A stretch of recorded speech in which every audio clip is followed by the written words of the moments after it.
ओशो ने ध्यान को ज्ञान नहीं बनाया और कृष्णमूर्ति ने ज्ञान को ध्यान नहीं बनाया, है ना। तो ये दोनों में ये बात दिखाई पड़ती है।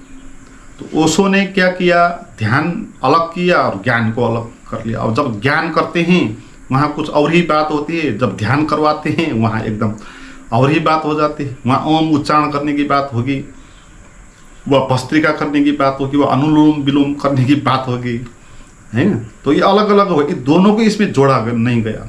और कृष्णमूर्ति में भी ये समस्या है उल्टी। कृष्णमूर्ति ने ज्ञान तो बताया मगर ज्ञान को ध्यान नहीं बनाया, वो बातों से ही समझाने का प्रयास करते हैं। बहुत सारे मित्र जो बहुत सालों से ओशो को सुनते आए हैं, उनका ध्यान का अभ्यास करते आए हैं या कृष्णमूर्ति को सुनते आए हैं, मेरे साथ भी आते हैं और सभी का एक ही अनुभव मुझे शेयर करते हैं कि इतने साल तक ओशो के साथ साधना किया, कुंडलिनी किया, डायनामिक किया और जीवन भर कृष्णमूर्ति को सुनते रहे, फिर भी वो अनुभव हमको क्यों नहीं हुआ जो होना चाहिए। और वो जो मेरे पास आते हैं, मुझे सुनते हैं, वो बात भी इसी का प्रमाण है कि उनको वहाँ से मिला नहीं, इसलिए तो मेरे पास आते हैं। तो क्या कारण हो सकता है ऐसा, इसके बारे में बात करेंगे। और मेरे साथ जो आप जुड़ के अनुभव करते हैं, तो आपको क्यों लगता है कि वो एक छलांग जैसा है, जैसे कि एक धक्का आपको लग जाता है जहां आप रुके थे। तो ओशो और कृष्णमूर्ति के साथ बहुत समय से उनके साधना करने से, उनका प्रवचन सुनने से इसीलिए नहीं होता क्योंकि इससे आपका अहंकार मिटा नहीं, बल्कि आपका अहंकार इससे और ज़्यादा हो गया। जो भी लोग ओशो को सुनते हैं तो उनको ये लगता है कि ओशो को सुन के वो बहुत ज्ञानी हो गए और दूसरे को वो इस तरह देखते हैं बहुत जैसे कि वो बहुत अज्ञानी है।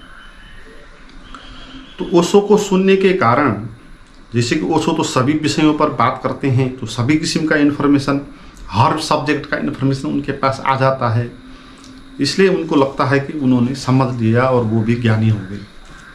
तो ऐसा उनको लगता है और अहंकार मिटना था वो और बड़ा हो गया, ज्ञानी होकर रह गया।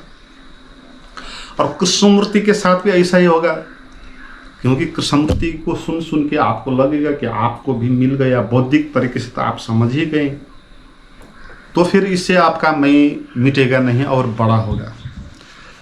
और इसमें समझने की बात यह है कि अहंकार मिटता क्यों नहीं इस तरीके से। अहंकार को मिटाने का जो भी आध्यात्मिक रास्ता है वो 3 तरीके के हैं। अध्यात्म में 3 मार्ग होते हैं, एक होता है ज्ञान का मार्ग, एक होता है ध्यान का मार्ग और एक होता है भक्ति का मार्ग। और इसमें जो ओशो हैं वो ज्ञान का भी बात करते हैं, ध्यान का भी बात करते हैं, भक्ति की भी बात करते हैं, मगर वो विस्तार में जाते हैं, गहराई में जाते नहीं। ओशो को ये दिलचस्पी नहीं कि आपको इनलाइटमेंट करवाना है। ओशो का काम ये है कि आपके भीतर बीज डालना है, आपके भीतर प्यास पैदा करना है। हर एक गुरु का अपना अपना उद्देश्य होगा। तो ओशो किसी भी एक सिद्धांत को, एक ज्ञान को, एक मार्ग को लेके उसमें गहरे पे वो नहीं जाते। यहाँ पर दिक्कत हो रहा है आपको, क्योंकि ओशो हजारों विषय पर बोलते हैं और आप सभी विषयों को सुनते जाते हो और किसी भी एक विषय में आपकी गहराई नहीं होती है ना। विस्तार होता है मगर गहराई वहाँ नहीं होती। तो आप कबीर को सुनते हो, फिर आप कृष्ण को सुनेंगे, फिर आप उपनिषदों को सुनेंगे, फिर वहाँ फिर संतों के बारे में ओशो ने कहा है वो सुनेंगे। तो कभी भक्ति भी गया, कभी ज्ञान में गया, कभी ध्यान में गया और बहुत आगे गए और फिर 0 पे आ गए। तो ऐसी स्थिति वहाँ होती है।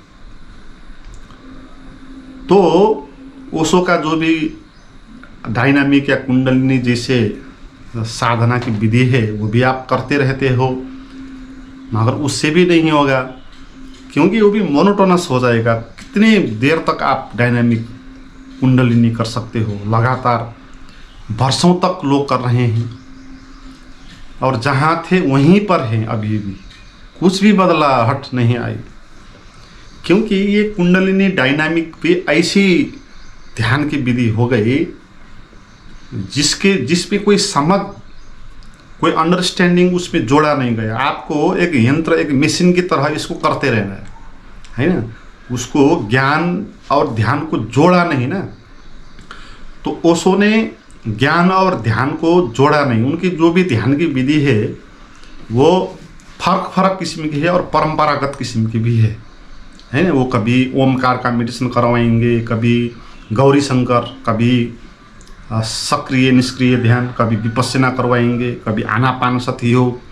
तो ऐसी जो भी ओशो की ध्यान की विधि है ना, सब परंपरागत है। तो इसमें डायनामिक और कुंडलिनी वो ओशो ने खुद आविष्कार किया,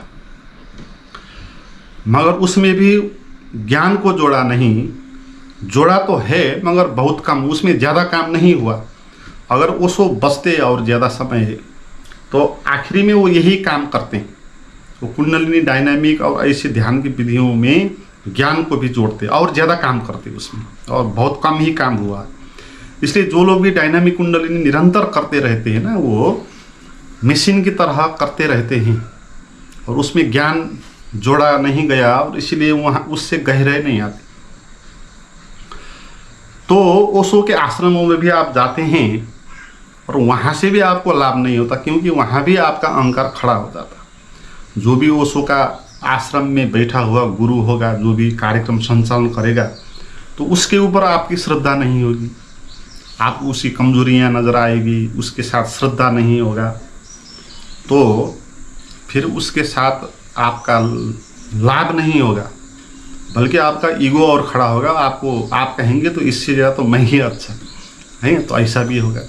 और जो आश्रम में बैठने वाले गुरु हैं वो भी इसी तरह के अहंकार को बनाए रखे हैं अभी तक। उनकी बातों से, उनकी चाल ढाल से ये सब पता चल जाता कि उनके भीतर तो अहंकार है। और ओशो को मैं मानता हूँ इस तरह कहना ये भी एक अहंकार है। शायद ओशो के जो भी भक्त हैं सभी को एक ही समस्या है जिसके कारण वो अहंकार मिटा नहीं पाए। वो क्या है कि ओशो के प्रति बहुत ज़्यादा श्रद्धा भी नहीं, अहंकार के कारण श्रद्धा है। तो अहंकार भी खुश होता है ना, जब आप बड़े गुरु को मानते हो तो अहंकार कहता है कि मैं सामान्य आदमी कहाँ हूँ, मेरे तो बहुत बड़े गुरु हैं। जैसे लोग कहते हैं ना, मैं तो बहुत बड़ा हूँ क्योंकि मैं इंडियन हूँ, हैं। तो इंडिया में पैदा होने के कारण उनका अहंकार बड़ा हो जाता है, मगर हमको लगता नहीं कि इसके साथ अहंकार है। तो गुरु के साथ भी ऐसा ही है। जब आप कहते हो मैं उस ओशो को मानता हूँ, ओशो मेरे गुरु है, ओशो भगवान है, तो इसमें बाहर से देखने में लगेगा कि आप विनम्र हो, उनके साथ प्यार में हो, ग्रेटिट्यूड में हो, मगर गहरे में वो आपका अहंकार है जो ये कह रहा है कि मैं सामान्य आदमी नहीं, मैं ओशो जैसा भक्त हूँ। तो इस तरह लोग अपने अहंकार को बनाए रखे हैं। और ओशो की जो भी साधना और विधि वो करवाते हैं आश्रम में, उसमें भी और ज़्यादा यांत्रिक हो गया। मैंने कहा ओशो ने जो भी मेडिटेशन आविष्कार किया उसमें ज़्यादा काम नहीं हो पाया, ज़्यादा यांत्रिक है, मगर फिर भी कुछ समझ उस पर जोड़ा है। मगर अभी जो लोग करवा रहे हैं ओशो के नाम पे, ओशो के भक्त सन्यासी लोग आश्रम में, तो वो जो विधि करवा रहे हैं उसमें वो तो बिल्कुल ही यांत्रिक है, इसमें कुछ भी ज्ञान को जोड़ा नहीं। आपको कहेंगे कि डायनामिक करो, एकदम मशीन की तरह आप भीतर सांस लो बाहर निकालो, तो ज्ञान स्यान उसमें कोई जोड़ा नहीं। आपको कहेंगे ओम का उच्चारण करो, ओमकार करो, उसमें भी कुछ ज्ञान को जोड़ा नहीं, यंत्र की तरह आप उसको करो, है ना। तो ऐसा होता है आश्रम में जाने से भी, और इसीलिए आपको ज़्यादा लाभ नहीं होगा ओशो से। ऐसे ही जय कृष्णमूर्ति के साथ भी ये समस्या है। कृष्णमूर्ति का जो मार्ग है वो शुद्ध ज्ञान का मार्ग है, वहाँ ध्यान नहीं है, वहाँ कोई भक्ति भी नहीं है। तो वो कृष्णमूर्ति बस समझाते हैं, बातों को बहुत अच्छे तरीके से समझाते हैं, मगर कृष्णमूर्ति जहाँ से बोल रहे हैं वहाँ वो समझ से बाहर है, वो खुद कृष्णमूर्ति समझ से बाहर है। आप अभी समझ रहे हो, आप चोटी पर हो, वो शिखर से है। तो उनको सुन के आपको ये लगेगा कि आप समझ गए बौद्धिक तरीके से, और आपका अहंकार यहाँ भी बड़ा हो जाएगा। आप कहने लग जाएंगे कि मैं तो बहुत बड़ा ज्ञानी हूँ। और कृष्णमूर्ति ने तो परंपरागत जो भी धर्म है, अध्यात्म है, गुरु, संन्यास लेना, दीक्षा लेना और ये सब ध्यान ध्यान करना, इनको बहुत अंधविश्वास कहा है। इनको कृष्णमूर्ति ने बहुत इनकार किया है। तो फिर आप भी ऐसी जो भी चीज़ें होंगी ना, आप इनको सब इनकार करोगे और इससे भी आपका अहंकार बड़ा होगा। आप किसी को देखेंगे कोई ध्यान कर रहा है, गुरु को मान रहा है, तो आप मन मन में कहेंगे ये तो झूठ है, इससे तो मैं ही अच्छा हूँ। तो इस तरह आपके भीतर अहंकार बड़ा होगा, है ना। मगर अहंकार मिटाने का कार्य वहाँ भी नहीं, क्योंकि बातों से अहंकार नहीं मिटेगा। और कृष्णमूर्ति बात ही बात है, शब्दों का ही जाल है। हालांकि वो शब्द आपको गहराई में ले जाएंगे, ध्यान में ले जाएंगे, मगर कृष्णमूर्ति ने उसको ध्यान नहीं बनाया, है ना। यहाँ पर मैं बात कर रहा था, ओशो ने ध्यान को ज्ञान नहीं बनाया और कृष्णमूर्ति ने ज्ञान को ध्यान नहीं बनाया, है ना। तो ये दोनों में ये बात दिखाई पड़ती है। तो ओशो ने क्या किया, ध्यान अलग किया और ज्ञान को अलग कर लिया। और जब ज्ञान करते हैं वहाँ कुछ और ही बात होती है, जब ध्यान करवाते हैं वहाँ एकदम और ही बात हो जाती है। वहाँ ओम उच्चारण करने की बात होगी, वह भस्त्रिका करने की बात होगी, वह अनुलोम विलोम करने की बात होगी, है ना। तो ये अलग अलग हो, दोनों को इसमें जोड़ा नहीं गया। और कृष्णमूर्ति में भी ये समस्या है उल्टी। कृष्णमूर्ति ने ज्ञान तो बताया मगर ज्ञान को ध्यान नहीं बनाया। वो बातों से ही समझाने का प्रयास करते हैं, मगर कृष्णमूर्ति अगर जो बात वो कहते हैं उसको ध्यान बना लेते, उसको एक गाइडेड मेडिटेशन के रूप में उसको निकाल देते, लोगों को बिठा के आंख बंद करके धीरे धीरे जो वो बताते हैं उसको भीतर एक्सपीरियंस करवाने के लिए, तो ऐसा कोई ध्यान का वो प्रयोग करवाते तो उससे भी आपको अनुभव होता ज्ञान का, है ना, आपको अनुभव होता आत्मज्ञान का। तो इसीलिए कृष्णमूर्ति के पास बहुत सारे लोग हैं, वो कितना भी उनको सुनेंगे मगर उनको होगा नहीं। तो ऐसी समस्या है।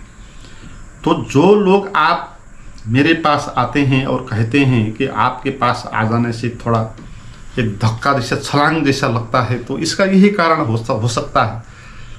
क्योंकि मेरे से क्या होता है, जो भी ज्ञान की बात है मैं उसको ध्यान में जोड़ देता हूँ, उसको ध्यान बना लेता हूँ। इसमें मैं ज़्यादा फोकस करता हूँ, जो ओशो ने ज़्यादा कर नहीं पाया। और ओशो के पास टाइम भी ज़्यादा नहीं था, और कितने सारे पुस्तकें उन्होंने पढ़े और कितने सारे विषयों पर उन्होंने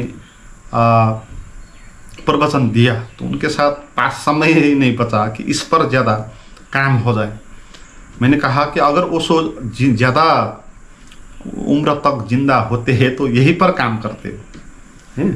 तो यही होता है कि जो भी ज्ञान होता है उसको ध्यान बना देना है, क्योंकि शुद्ध खाली ज्ञान से आपको होगा नहीं, एक कोरा एक जानकारी होगा, एक इन्फॉर्मेशन होगा, है ना। मगर वो आपके भीतर उसका एक्सपीरियंस करवाना है ना। तो एक्सपीरियंस आपके भीतर कैसे होगा, जब आप उस ज्ञान को अपने भीतर अप्लाई करेंगे, है ना, उसको अपने भीतर देखेंगे, तो ही वो बात फिर क्लियर होगी। फिर वो ज्ञान आपका ज्ञान हो जाएगा, है ना। ओशो ये बात बताते हैं, ऐसा नहीं कि बताया नहीं, मगर ज़्यादा उसमें काम नहीं किया। और अभी जो ओशो की मेथड आश्रमों में चल रही है ना, वो सब यांत्रिक हैं।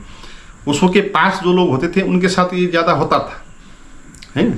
जैसे ज्ञान को ध्यान बनाना क्या अर्थ है, जैसे मैं आपको ज़्यादातर ये ज्ञान बताता रहता हूँ दृश्य और दृष्टा का।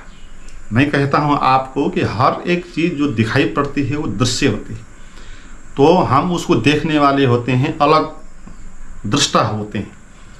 तो ऐसे ही ये शरीर भी हमारा दिखाई पड़ता है, बाहर से ही दिखाई पड़ जाता है। तो इस शरीर के भीतर से जो भी आपको विचार आते हैं, इमोशन आते हैं, जो कुछ भी आपके जीवन में बंधन है, उलझन है, अज्ञान है, अंधकार है, इसी शरीर के भीतर से आता है। तो शरीर है दृश्य, और दृश्य शरीर के भीतर से जो चीज़ भी निकलेगा वो भी क्या हो जाएगा, दृश्य हो जाएगा। इसलिए जो कुछ भी हो आपके शरीर से वो सब बाहर की बात है, दृश्य है, और आप वो नहीं हो। आप तो उसको जानने वाला हो, दृष्टा। अब ये ज्ञान की बात हो गई है ना। और ये बात कृष्णमूर्ति ने भी कहा, वो सुने का, मगर इसको अब ध्यान कैसे बनाना है, क्योंकि सुनने से ही तो नहीं होगा। तो इसको मैं कैसे एक गाइडेड मेडिटेशन में बदल देता हूँ। मैं आपको कहता हूँ कि आप बैठो, आंख बंद करो, है ना, और जो भी दिखाई पड़ रहा है उसको जानो कि वो दृश्य है ना। आप हाथ को छो, पैर को छो, इधर उधर छो के पता करो कि ये जो कुछ भी हैं ये कुछ अलग ही हैं, अलग दिखाई पड़ रहा है। तो आंख बंद करके उसको जानो कि ये दृश्य है, ये दृश्य है, अभी जो अनुभव हो रहा है वो दृश्य है, और उसको मैं जानने वाला हूँ। तो इसको बीच बीच में टाइम लैप्स होगा, तो आपको समझने के लिए कुछ समय वहाँ देंगे, 2-4 मिनट में आप उसको समझेंगे, फिर आपको गाइड देंगे। तो इस तरीके से आपके भीतर प्रवेश करके आपको ये बात समझाएंगे कि हर एक चीज़ दृश्य होती है और आप दृश्य नहीं होते। तो ऐसे बहुत सारे ज्ञान को ध्यान बना के मैंने आपको ये प्राइवेट गाइडेड मेडिटेशन भी आपको देता हूँ। जो नए मित्र हैं वो भी अगर मेरे प्राइवेट गाइडेड मेडिटेशन को प्राप्त करना चाहते हैं घर बैठे, तो उसके लिए आप वीडियो के नीचे डिस्क्रिप्शन में जो लिंक दिया है इन्फॉर्मेशन, वहाँ जाकर आप चेक करें। तो ऐसे ही डायनामिक कुंडलिनी या ट्रेडिशनल जो भी ध्यान की विधि है उसमें भी ज्ञान को जोड़ के हम प्रयोग कर सकते हैं, और मैं आपको यही प्रयोग करवाता है ना। मेरे शिविर में जब आते हैं आप, जैसे अभी जून 9 से 13 में ऋषिकेश में एक प्रोग्राम हो रहा है, तो उसमें ट्रेडिशनल विधियों को भी हम ज्ञान के साथ जोड़ के, जैसे डायनामिक होता है ना। अब डायनामिक को यंत्र की तरह करना नहीं, डायनामिक करते वक्त आपको ये भी भीतर से ध्यान में रखना है कि आप ये जो हो रहा है ये सब दृश्य हो रहा है ना। आप इसको जान रहे हो, तो दृष्टा भाव में रह के आपको इसको करना। तो फिर ये क्या हो गया, ये ज्ञान प्लस ध्यान का संगम हो गया। तो कुंडलिनी करते वक्त ऐसे ही कर सकते हैं। जैसे कुंडलिनी करवा रहे हैं और आपको ये बता रहे हैं कि जो भी आपको हो रहा है ये इल्यूजन के कारण पकड़न का अनुभव हो रहा है ना। तो आप मैं शरीर हूँ कहते आ रहे हो, इसीलिए शरीर एक ठोस रूप में अनुभव होता है। तो शरीर के भीतर जो ग्रंथियाँ हैं ना, ये सब ग्रंथियाँ एक एक ग्रंथियाँ कहने लगती है कि आप हो, आप हो, आप। तो आप थिरकेंगे कुंडलिनी में, तो भीतर से आप ये जानेंगे कि जो भी हो रहा है वो ग्रंथियाँ है जो थिरक रही है, और जो लगातार कहती आ रही थी कि मैं हूँ, मैं हूँ, मैं ये शरीर हूँ।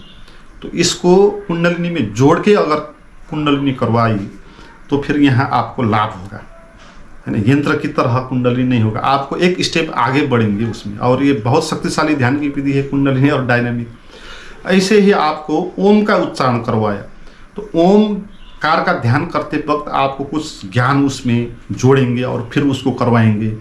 तो इस तरह करने से जो भी ज्ञान होता है वो आपका अपना अनुभव हो जाता है ना। कृष्णमूर्ति और ओशो जो कहते हैं वो तो उनका अनुभव है ना। उनको सुन के आपको बौद्धिक तरीके से समझ में आया, तो आपको कुछ नहीं हुआ, आपने यहाँ पर कुछ भी नहीं किया, उन्होंने कहा, आपने सुना। तो आपका अपना अनुभव कैसे होगा। तो इस तरह जब आप उसको ध्यान बनाएंगे, तो ऐसे जैसे जागरूकता का प्रयोग, अवेयरनेस का प्रयोग आपको मैं करवाता हूँ।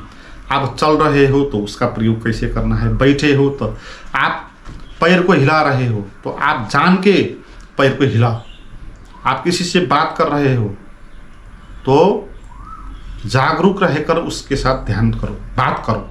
तो जागरूक रहकर कैसे बात करनी है, तो ये जो विधि होती है ना, वो वहाँ आपको करवाई जाती है। तो यही कारण होता है कि किसी भी बुद्ध पुरुष के साथ हम बैठते हैं, उनका प्रवचन सुनते हैं, ध्यान की विधि करते हैं, मगर फिर भी हमको लाभ नहीं होता। तो यहाँ पर हमारे से भी गलती है, सबसे बड़ी हमारे से ही गलती है कि हमारा अहंकार हम मिटाना नहीं चाहते, उसको बड़ा बनाना चाहते हैं। तो पहली गलती तो ये हो गई। दूसरी गलती ये हो गई कि बुद्ध पुरुष हो जाने से उनकी जो विधि है वो भी सही हो जाती है, ऐसा नहीं होता। क्योंकि जो बुद्ध पुरुष होते हैं वो आउट ऑफ माइंड में रहते हैं, है ना। और जो वो विधि बताते हैं, प्रवचन देते हैं, वो माइंड से देते हैं। इसलिए माइंड में जो भी थॉट्स हैं ना गुरु का, वो कहाँ से आएगा? वो उसी सोसाइटी से आएगा, उसी संस्कार से आएगा जो उन्होंने सुना है। इसलिए कृष्णमूर्ति जब बोलते हैं ना, तो उनका जो जीवन में पास्ट लाइफ में जो भी उनको एक्सपीरियंस हुआ, जिन जिन लोगों का उन्होंने विरोध किया, तो उनके कारण वो ऐसे ही शब्द निकल जाते हैं। तो इसीलिए जब ऐसे ओशो के भी जो शब्द निकलते हैं, जो उन्होंने एक्सपीरियंस किया, जो लैंग्वेज से की, उसी से होता है। इसीलिए बुद्ध होना, ज्ञान का अनुभव करना एक अलग बात होती है, और उसको कहना और उसको एक ध्यान बनाना ये दूसरी बात होती है। और मैंने ऐसा नहीं कहा कि कृष्णमूर्ति और ओशो ने गलत कहा, गलत बोला। ओशो और कृष्णमूर्ति जैसे लोग अभी तक हुए ही नहीं, है ना। तो उन्होंने सबसे बड़ा काम ये किया है कि लोगों के भीतर प्यास पैदा किया है। प्यास पैदा करना सबसे बड़ी बात होती है। अगर आपके भीतर प्यास पैदा हो जाए तो कहीं ना कहीं से आप ढूंढ ही लेंगे, और ये आपका उत्तरदायित्व है कि आप खुद ही जानना है उसको। इसलिए कृष्णमूर्ति ओशो आगे तक आपके साथ में नहीं आएंगे, वो आपको छोड़ देंगे। मगर आपको जो भी ज्ञान है उसको ध्यान बनाना है। ये बात आपको ध्यान में रख के साधना करनी है, तो फिर आपको लाभ